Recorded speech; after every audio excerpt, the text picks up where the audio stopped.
Hey, NBA 2K MyLeague fans, I am back with another NBA 2K MyLeague expansion series video with those Cincinnati Lions. And in this video, we're going to go through the NBA draft and see what the Cincinnati Lions do with the 22nd pick in this year's draft. So we as a franchise are pretty excited. This is the first official draft that we've been through, and so we're looking forward to trying to improve the team through the draft. And we ended up our last episode on the staff signings. That's where we're going to start here. I'm kind of going through each of these events so you kind of see what goes on inside them. I know when I first started playing my league, I go in there and I just sim through a lot of this stuff, just to get through it, just to get to the good stuff. But I think there's some value in kind of going through each step and just kind of taking your time, and so that's what we're going to do here. So appreciate all the good comments and the support. And be sure to hit that like button, subscribe while you're here, and share the video around so other people can find out about this series because it's a lot of fun. All right, so one thing I didn't mention in the last video was the Grizzlies jumped from the 8th pick to the 1st pick in the NBA draft. So there was word on social media that there was a conspiracy in the league, and I didn't quite notice that when I was playing through.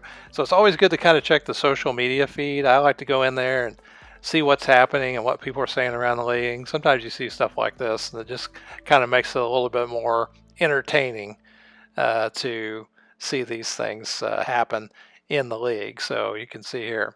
So anyway, first thing we're going to do, we're going to take a look at the staff. Everybody's under contract except for the head scout. And the franchise exceeded expectations last year. And, basically we made a deal with the head coach. If he got the team into the playoffs, that he would continue to get another year on it. We wouldn't get rid of him. So he ended up getting us to the Eastern Conference Finals. So across the board, even though we don't have really good rated staff members, I couldn't really see a legitimate reason to really fire anybody.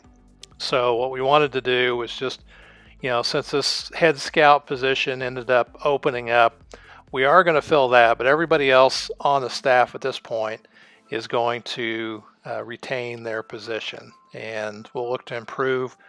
The head coach, if he continues to get us to the playoffs, I don't see any reason to fire him. And I would like to upgrade the trainer if possible to get some more training camps. But as of right now, we're going to leave it the way it is. So in the head scout position, you can see there's a lot of people in the league here. 13 teams are making offers to the head scout here. Those are the top rated offers there. And then the top rated scouts in the A grades, you can see who these players are. And this Lucas guy, I thought he looked pretty interesting because nobody had made him an offer, but no one was, he didn't really have any interest to come here. And you can see here the interest meter with James Graham, he's halfway interested, but you can see Lucas, no interest at all. So I kind of went through each of the people in the, who were interested in staff contract or in scouting, and who were available, and either they had no interest, they didn't want to even negotiate like this guy, or they were just halfway interested. So we opted to first make a contract offer to this Connor Lee, and I hated to pay him much more than, I didn't want to pay him more than the CEO and the GM, but anyway, we offered Connor Lee pretty much what we're paying the CFO of the team. And so he's considering our offer. He'd get a B+ rating, A- potential. I think he looked like a pretty good option. But he rejected our offer, and so we had to go back to the drawing board and look through players, and we ended up making another offer to this guy named James Graham. He's already an A-rated scout, and so he's going to consider our offer. And the scout will help us kind of through the season with game planning. By the way, here, check out one of the most highest potential, Mr. Hunt here. I thought pretty good play on words here, if you know what I'm talking about. But anyway, James Graham decided to sign. It's going to be nice to have an A-rated scout, help us with game plans, help us to scout prospects in the upcoming draft for next year. So I'm not sure what kind of impact he'll have this year. But we ended up signing him to a 4-year deal, making close to what the CFO is. We'll have to give the CFO a raise. And so next up was the NBA Draft Combine. And, nothing really happens here except you get to see the results. Our trainer did uncover some injuries that he's concerned about. And in this case, I got an ankle and a knee. And he suggested we not draft these 2 players. Both those guys are on our radar. I don't think they were dropped far enough. Now, the fastest guy in this draft combine was a guy named Tim Hughes, an elite athlete. And he was super fast. The lane drill, I guess, is what it is. You can see who did well there. Freddie Knight, 39-inch vertical. Pretty good vertical. He would have been nice just for that. There's Titus. He had the strongest bench. And then we get into these shooting stats. You can see Erwin Bellamy, pretty good from the standing 15-foot jumper. He was up at the top in both the standing and the moving mid-range jumpers. And you can see Deion Clark here, who experts think we're going to pick in the draft. Pretty good at shooting at the college 3 level. You can see here what he averaged in college after about 30 games. Pretty poor free throw shooter. A little older than I wanted. And Josh Underwood, the moving college 3, he was one of the top players there. So you can see how many he hit out of 25. You can see his stats from college at Kentucky. Good program. 19 years old. And Sharif Foy, we're looking for 3-point shooting. He showed up well at the combine, hitting 17 of 25 NBA threes. You can see his stats. He went to Oklahoma State. He's kind of a poor free throw shooter too, but he's got a good 3-point rating, and he also had good 3-ball from the moving NBA 3, hitting 15 of 25. So he was the best long-range shooter in the combine, and so he kind of stuck out to us. And then the pre-draft workouts, these are invites. I think you can make 12 to 15 invites. And so we invited as many as we could. We invited Garrett Napier to come see us, but he's one of those guys. Look how fast he is, 2.99 in the sprint. He's going to go higher than we're going to have a draft pick. But we invited him anyway, and he came in to see us, as did Domantas Jovanovic. Look at that, 44-inch vertical leap, and that put him on my radar to draft, but that's a pretty good vertical. And this Irving Blatch guy, I mean, he's probably the best rebounder in the league. And in terms of the shooting stats, you can see Nico Saric at the 15-foot, Darko Valanciunas.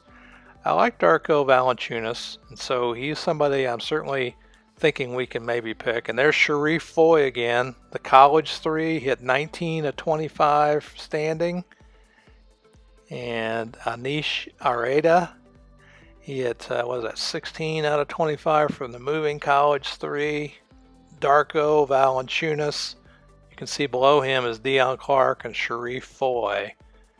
So, Darko in our workouts did better than Sharif Foy, who actually performed better in the combine.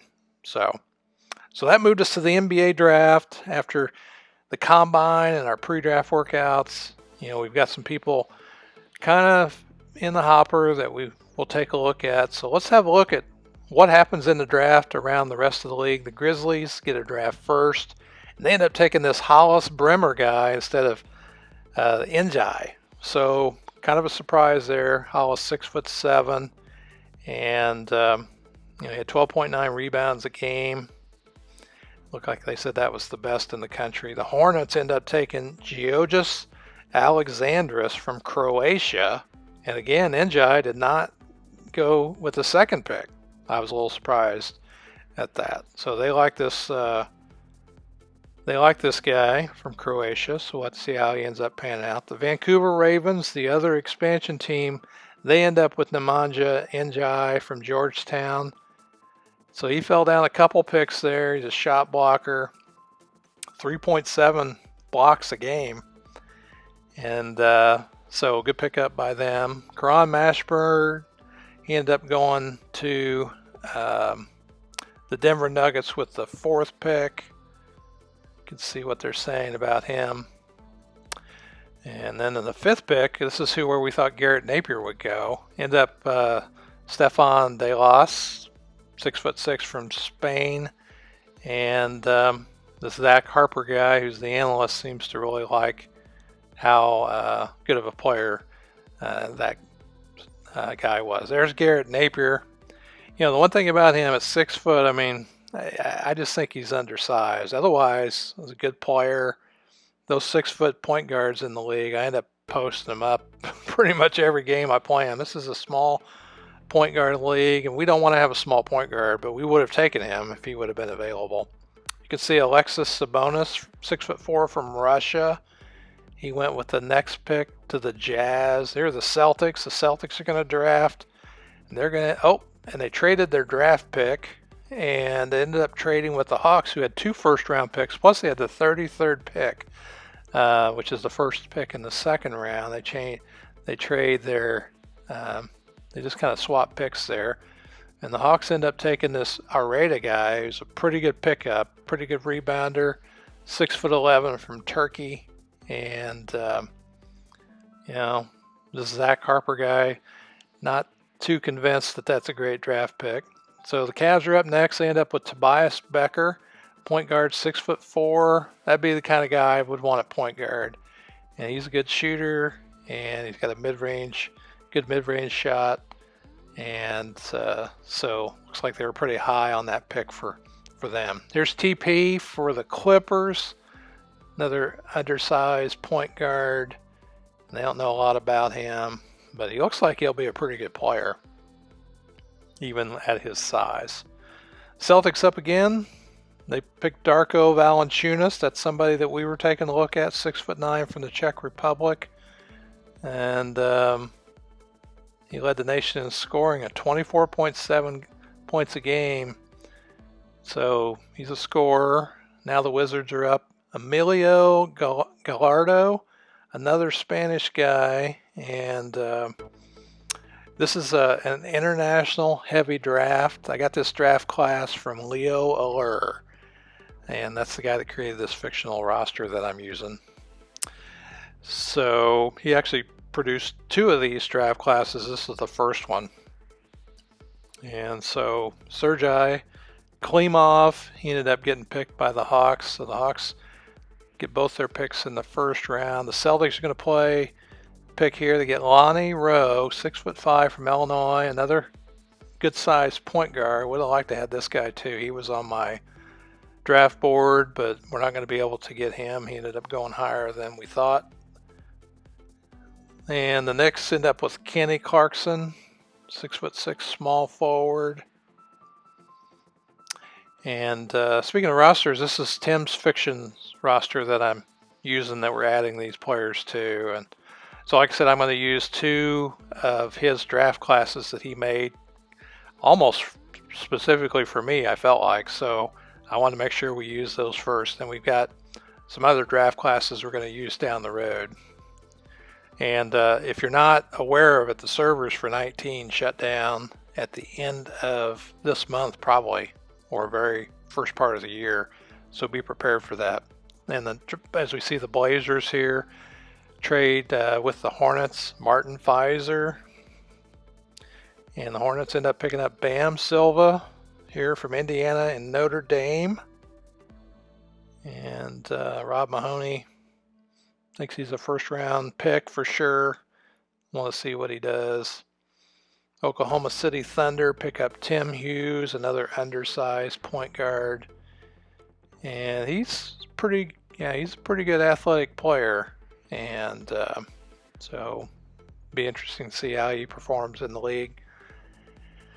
Golden State Warriors are also trading their pick. We kind of looked at trading our pick, but we did not see anything worthwhile. I didn't really think it was realistic to trade with what we've got. I mean, especially to trade up. And we only have, there's Deion Clark. That's who experts think we were going to pick, and he's already gone with the 19th pick. And I was going to add something to that, but oh, we only have a first round pick. We don't have a second rounder in this, so we're only going to go through the first round. As we're getting close to picking here, Sanjay Gray from the Turkey going to the Pistons. A little uneasy about that pick. Lang Whitaker is. The Raptors are now picking as we get close to our pick. Tree Bamba from Kenya. Small forward, 6'5", 235 pounds. So they look pretty good. All right, so what we decided to do here is we ended up picking Sharif Foy because we liked his three-point shooting ability. Not an exciting pick, but according to Zach Harper here, he put on his three on display in the combine, and he was better than any other player. It looked like a great fit for our team based on our needs. So I felt pretty good about the analysis. We'll see what ends up happening. When he actually gets on the court, we'll see what kind of player he ends up being. As we go through the rest of the picks here, Tracy Cooper, another, look at that, 5'10" from Arkansas. I can't wait to play that point guard. We post him up all day long. Domantas Jovanovic, another Russian, going to the Bucks here with the 24th pick. You see the Celtics got another pick. The Celtics, they got so many picks, them and the Hawks. And so let's see what they do. Oh, they pick up Pandazis from Greece, 6'10". He'll probably end up being a pretty good player. And he had that injury. They told us not. Our scout told us not to draft him. Leftos Niniatis, the 7'2", big fella from Greece. And I thought about going with a big guy. I prefer big guys inside, the old low post game, coming from the 80s basketball world. That's kind of what I like to see, although today's game is pretty interesting.